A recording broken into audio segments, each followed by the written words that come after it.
Ward number 17 માં સ્થાનિકોનો વિરોધ। પૂર્વ કોર્પોરેટરનું નામ કપાતા રહીશોમાં રોષ। કોંગ્રેસની યાદીમાં ઘનશ્યામસિંહ જાડેજાનું નામ ન હોવાથી હોબાળો। હસનવાડી વિસ્તારમાં લોકો રસ્તા પર ઉતર્યા। સ્થાનિકોએ બેનર સાથે ભારે સૂત્રોચ્ચાર કર્યા। ઘનશ્યામસિંહ જાડેજાને ટિકિટ આપવાની માંગ।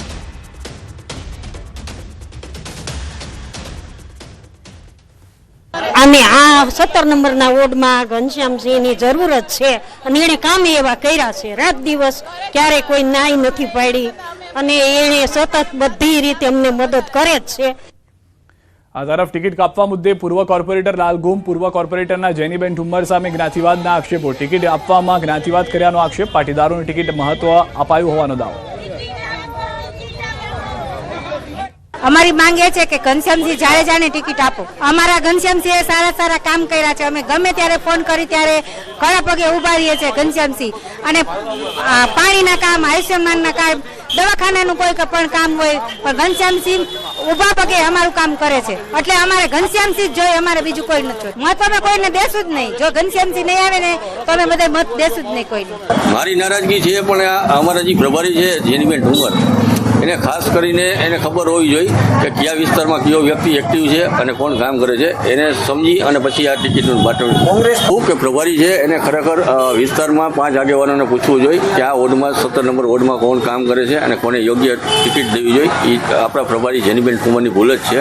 અને અમિતભાઈ ચાવડાને મેં ધ્યાન ઉપર મેળ્યું કે આ જેનીબેન ઠુમ્મર છે એ જ્ઞાતિવાદ ઉપર સાવ હાલે છે। તો જ્ઞાતિવાદ ખરેખર આ રાજકારણમાં ન હોવો જોઈએ। એ પછી જ્ઞાતિવાદ જો ચાલુ કર્યો એને એ પ્યોર જ્ઞાતિવાદ છે। તો રાજકોટ કોંગ્રેસના આંતરિક વિવાદમાં નવો વળાંક। વોર્ડ નંબર 17ના ઉમેદવાર શૈલેષ રૂપાપરાનું નિવેદન। ઘનશ્યામસિંહ જાડેજા મારા ભાઈ સમાન છે। જેનીબેન પર લાગેલા જ્ઞાતિવાદના આરોપોને નકાર્યા। જેનીબેન પરના આરોપોને પાયા વિહોણા ગણાવ્યા। શૈલેષ પરમારે દાવો કર્યો કે ઘનશ્યામસિંહ જાડેજાને 2015માં મારી સાથે ચૂંટણી લડાવ્યા હતા, તે જીત્યા હતા। 2021ની ચૂંટણીમાં ઓબીસી સીટમાં ઘનશ્યામસિંહને ટિકિટ આપી હતી। વોર્ડ નંબર 17માં ક્ષત્રિય સમાજવાદી પક્ષે યોગિતાબેન જાડેજાને ટિકિટ આપી છે। કોંગ્રેસે અમારા પાટીદાર સમાજને વોર્ડ નંબર 6, 13 અને 16માં અમારા સમાજની ટિકિટ આપી નથી। અમે તો નારાજ થયા નથી। ઘનશ્યામસિંહ મારા નાના ભાઈ તરીકે છે। 15ની કોર્પોરેશનની ચૂંટણીમાં મારી સાથે જોડાયા હતા ત્યારે મારે સામાન્ય ચૂંટણી હતી। જેન્ટ્સમાં 2 સામાન્ય ઉમેદવાર હતા। મારા સાથી ઉમેદવાર તરીકે મેં લડાવેલા છે, મેં એને જીતાડેલા છે। એ સમયે હું હારી ગયો હતો, છતાં મેં કોઈ ઓબ્જેક્શન નથી લીધેલા, નથી હું નારાજ થયો ક્યારેય। ઉમેદવારને ટિકિટ દેવાનું છે। વોર્ડ નંબર 13માં અમારો ઉમેદવાર આવે છે, વોર્ડ નંબર 16માં આવે, અમારે સમાજને નથી દીધો। તેમાં જેનીબેનનો આક્ષેપ કેવો જ્ઞાતિ સમીકરણનો કે કોઈ વસ્તુનો। વલસાડમાં સ્થાનિક સ્વરાજની ચૂંટણી માટે રાજકીય પક્ષો તૈયારીમાં વ્યસ્ત છે। ઉમેદવાર પસંદ કરવાની સાથે મતદારોને રીઝવવાના પ્રયાસો પણ કરવામાં આવી રહ્યા છે। ત્યારે વહીવટીતંત્ર અને ચૂંટણી વિભાગ પણ જિલ્લામાં શાંતિપૂર્ણ માહોલમાં ચૂંટણી પૂરી થાય તે માટે તડામાર તૈયારી કરી રહી છે। જિલ્લા પંચાયત અને તાલુકા પંચાયતની ચૂંટણીમાં અંદાજે 9 લાખ જેટલા મતદારો નોંધાયા છે। ગ્રામ્ય વિસ્તારમાં મતદારો જિલ્લા પંચાયતની 36 બેઠકો અને તમામ તાલુકા પંચાયતોની 150 જેટલી બેઠકો માટે ઉમેદવારોની પસંદગી માટે મતદાન કરશે। ગ્રામ્ય વિસ્તારમાં મતદાન માટે 1091 મતદાન મથકો તૈયાર કરાયા છે। જ્યારે વાપી અને ઉમરગામ મહાનગરપાલિકાની ચૂંટણીમાં શહેરી વિસ્તારના 1,30,000 જેટલા મતદારો 142 જેટલા મતદાન મથકો પર મતદાન કરશે।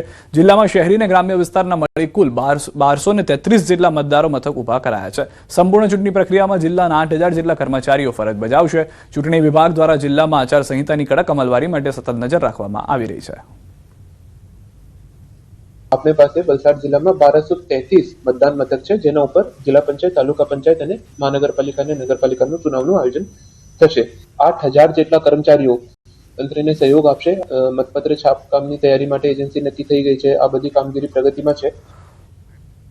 અન્ય સમાચારો પર નજર કરીએ। અમદાવાદમાં સ્થાનિક સ્વરાજ્યની ચૂંટણીને પગલે ગુજરાત યુનિવર્સિટીની પરીક્ષામાં ફેરફાર થયા છે। ગુજરાત યુનિવર્સિટીની યુજી-પીજીની પરીક્ષા એપ્રિલની જગ્યાએ મે મહિનામાં શરૂ થશે। અગાઉ ત્રીજા રાઉન્ડની પરીક્ષા 16 થી 21 એપ્રિલથી શરૂ થવાની હતી, જે હવે 1 અને 12 અને 21 મેને શરૂ થશે। 5 ફેઝમાંથી 2 ફેઝ પરીક્ષા યોજાઈ ચૂકી છે। બાકીના 3 ફેઝની પરીક્ષા વિલંબ થશે। તો BA, MA, BSc, લો, બીકોમ સહિતના વિષયોની પરીક્ષા પણ મોડી યોજાશે।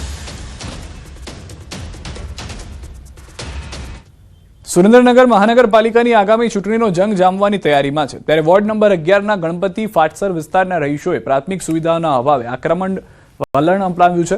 અંદાજે 20,000ની વસ્તી અને 11,931 મતદારો ધરાવતા વિસ્તારમાં છેલ્લા 25 વર્ષથી લોકો વસવાટ કરે છે, છતાં પાકા રસ્તા, ગટર અને સફાઈ જેવી પાયાની જરૂરિયાતો સંતોષાઈ નથી। સુરેન્દ્રનગર નગરપાલિકા, વઢવાણ નગરપાલિકા હતી એ પણ, અને અત્યારે મહાનગરપાલિકા થઈ છે, ત્યારે અધિકારી શાસન પણ 1 વર્ષથી છે, ચૂંટાયેલા નેતાઓનું પણ શાસન આવીને ગયું છે, ત્યારે એક પણ વ્યક્તિએ આ વિસ્તારનું કામ નથી કર્યું. આ વિસ્તારના કામ માટે આ લોકોએ રસ્તા રોકો આંદોલન કરવું પડે છે. રાજકોટ બાયપાસ જેવો હાઈવે એને ચક્કાજામ કરે છે. પાણી માટે માણસો વલખા મારે. જ્યાં સુધી ધરણા પ્રદર્શન ના કરે, સરકારી તંત્ર સૂતું હોય ત્યાં સુધી જગાડે નહીં, ત્યાં સુધી આ વિસ્તારના લોકોનું કોઈ જ પ્રકારનું કામ થતું નથી. સંવિધાન સોસાયટી, ગંગાનગર અને શ્રીહરિ ટાઉનશીપ, આ 3 સોસાયટી એક પટ્ટા ઉપર આવેલી છે, અને આમાં અમે વારંવાર રજૂઆત કરી છે, તો છતાં અમારો ત્યાંથી મહાનગરપાલિકામાંથી અમને હકારાત્મક જવાબ મળે છે. ના કોઈ નથી કહેતું, પણ સ્થળ ઉપર કોઈ કામ થતું નથી. ચૂંટણી આવે શું કહેશો મહાનગરપાલિકા? ચૂંટણી આવે છે તો કોઈ પણ પક્ષ અમારે ત્યાં વોટ માંગવા આવે તો પહેલા અમારું કામ, પછી વોટ. કામ નહીં તો વોટ નહીં. સ્થાનિકોએ સ્પષ્ટ ચીમકી ઉચ્ચારી છે કે જો સમસ્યાઓનું નિરાકરણ નહીં આવે તો કામ નહીં તો વોટ નહીંના સૂત્ર સાથે કોઈ પણ રાજકીય પક્ષને પ્રચાર માટે પણ વિસ્તારમાં પ્રવેશવા દેવામાં આવશે નહીં. 20થી વધુ સોસાયટીઓમાં વસતા મધ્યમ વર્ગીય પરિવારોની હાલત અત્યંત કફોડી બની છે. છેલ્લા 10 વર્ષથી અહીં પીવાનું શુદ્ધ પાણી, સ્ટ્રીટ લાઇટ અને વરસાદી પાણીના નિકાલની યોગ્ય વ્યવસ્થા નથી.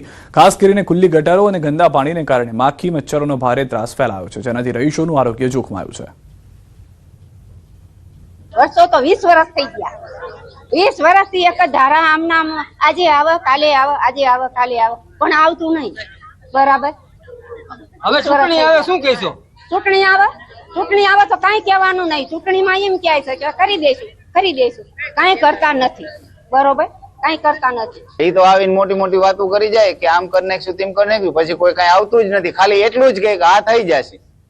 બરાબર, જ્યારે આવે ત્યારે એટલું જ કે આ થઈ જશે, તમે તાર કોઈ ચિંતા ન કરો. એ થઈ જ જાય છે ને હજી થાય છે. આ તમે જોઈ શકો છો એવી રીતના. મહાનગરપાલિકા થઈ, હવે કઈ ફેરફાર થયો? હા, મહાનગરપાલિકા પછી ઘણો ફેરફાર થયો. ખાલી નામની જ મહાનગરપાલિકા થઈ, બીજું કઈ થયું જ નથી. છેલ્લા 11 વર્ષથી હું અહીંયા રહું છું, ત્યારથી આ એક જ સમસ્યા છે, પાણી, ગટર ને રોડ.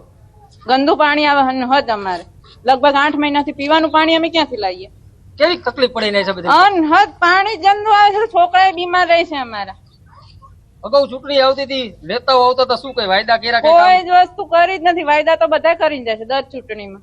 પહેલા નગરપાલિકા હતી, હવે મહાનગરપાલિકા થઈ. કોઈ સુવિધા નથી. જે પોઝિશનમાં અમે રહેતા હતા એ જ પોઝિશન છે.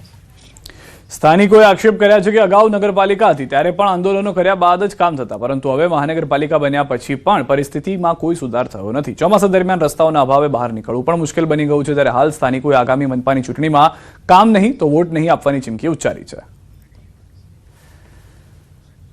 સ્થાનિક સ્વરાજની ચૂંટણી પહેલા ઉત્તર ગુજરાતમાં વિરોધના સ્વર તેજ બન્યા છે. પાટણના રાધનપુરના નજુપુરામાં સ્થાનિકોએ ચૂંટણી બહિષ્કારના બેનરો લગાવીને તંત્ર સામે રોષ વ્યક્ત કર્યો છે. ગ્રામજનોનો આક્ષેપ છે કે છેલ્લા ઘણા વર્ષોથી નર્મદાનું સિંચાઈનું પાણી તેમને મળતું નથી, જેના કારણે ખેડૂતો ભારે મુશ્કેલીમાં મુકાયા છે. પાણીના અભાવે 700 થી વધુ વીઘા જમીનની સૂકીભટ થઈ ગઈ છે અને જીવન નિર્વાહ માટે ગામના લોકો અન્ય સ્થળો પર જવા મજબૂર બન્યા છે. ગ્રામજનોની માંગ છે કે તાત્કાલિક સિંચાઈનું પાણી ઉપલબ્ધ કરાવવામાં આવે અને ગામના તળાવો ભરવામાં આવે, નહીં તો તેઓ ચૂંટણીનો બહિષ્કાર જાળવી રાખશે. આ જમીનમાં આજ દિવસ સુધી કોઈ પાણી પહોંચ્યું નથી. વારંવાર નર્મદા કેનાલમાં ઓફિસરો પાસે રજૂઆત કરેલ છે. તે ઓફિસરો એવું કહે છે કે ગ્રાન્ટ નથી. આના હિસાબે જે અત્યારે ચાલુ હાલમાં ચૂંટણી સંપૂર્ણપણે બહિષ્કાર કરવામાં આવે છે. જો આના અગાઉ પણ કોઈ પગલાં લીધેલ નથી અને આ વખતે કોઈ આના બાંધરી આપવામાં નહીં આવે અથવા તો કોઈ પગલાં લેવામાં નહીં આવે તો સદંતર ચૂંટણીનો બહિષ્કાર કરવામાં આવશે. વડોદરાના ઉંડેરાથી કોયલી તરફ જવાના રસ્તાની બિસ્માર હાલતના કારણે વાહન ચાલકો પરેશાન છે. લોકો કહી રહ્યા છે કે અમે વેરો ભરીએ છીએ પણ વળતર મળતું નથી. આ માર્ગ એટલા ખરાબ છે કે વારંવાર અકસ્માત થાય છે. નેતાઓ મોટા મોટા વચન આપીને ગાયબ થઈ જાય છે. અમને બધાને ખબર હતી કે આ ગામમાં છે તો અમારો વિકાસ થશે, પણ શહેરમાં જશો તો અમારો વિનાશ થશે. ત્યારે આજ લોકોએ બાંયધરી આલી કે તમારું ગામ વધારે વિકસિત થશે, પણ આજ દિન સુધી આ ગામ જે વિકાસ ગતિએ ચાલતેલું એ વિકાસને પણ વિનાશ ગતિએ ચાલે તેવું દેખાય છે. પણ કે આ રોડ જે 1.5-2 વર્ષથી કોન્ટ્રાક્ટર દ્વારા ખોદવામાં આવ્યો, તે કોન્ટ્રાક્ટર દ્વારા આજ દિવસ સુધી આ રોડ બનાવવા નહીં આવ્યો. રસ્તાની સ્થિતિ તમે જોઈ શકો છો, કેમ કે ઘણા ટાઈમથી આવવાનો જ રસ્તો છે, બરાબર છે. આ રસ્તાની સ્થિતિ ચેન્જ થતી નથી. મારો રેગ્યુલર રૂટિંગનો રસ્તો છે આ, બરાબર છે, રેગ્યુલર આવવાનું રહે છે. અહીંયા ઘણા ટાઈમથી આની આ સ્થિતિ છે, ચેન્જ કોઈ થતી નથી. અત્યારે કોર્પોરેટરની ચૂંટણી આવે છે એટલે ઘણા મોટા મોટા વાયદાઓ કરશે, બાકી તો કોઈ રસ્તાની સ્થિતિ ચેન્જ થવાની નથી. નિયમિત ઉંડેરા અને કોયલીની વચ્ચે ટ્રાવેલ કરું છું અને ઉંડેરા ગામનો જે રોડ છે એ રોડમાં આવાજાહીમાં એટલી મોટી સમસ્યા છે કે આજુબાજુમાં રહદારીઓને જવા આવવા માટે બિલકુલ સારો રોડ નથી અને ગટરના ઢાંકણા ચારે બાજુ ખુલ્લા હોય છે. રસ્તો બહુ જ ખરાબ છે, એટલે અમે જ્યારે ચોમાસું હોય છે તો અમારે ગાડી બહાર મૂકવી પડે અને ચાલીને આવવું પડે. હું પોતે જ 3 વખત પડી ગઈ હતી. વડોદરા શહેર છેલ્લા ઘણા સમયથી વડોદરાને બદલે ખડોદરા તરીકે ઓળખાઈ રહ્યું છે. એનું જીવતું જાગતું ઉદાહરણ જે છે તે ઉંડેરાથી કોયલી તરફ જવાનો રસ્તો છે અને રસ્તાની સ્થિતિ એટલી ખરાબ છે કે અહીંયા જે પસાર થતા વાહન ચાલકો છે તેઓ ત્રાહિમામ પોકારી ઉઠ્યા છે. વડોદરા શહેરની વાત કરીએ તો વડોદરાનો કોઈ રસ્તો બાકી નથી કે વડોદરા મહાનગરપાલિકાએ તે ખોદી ના નાખ્યો હોય, પરંતુ આ રસ્તો જે છે તે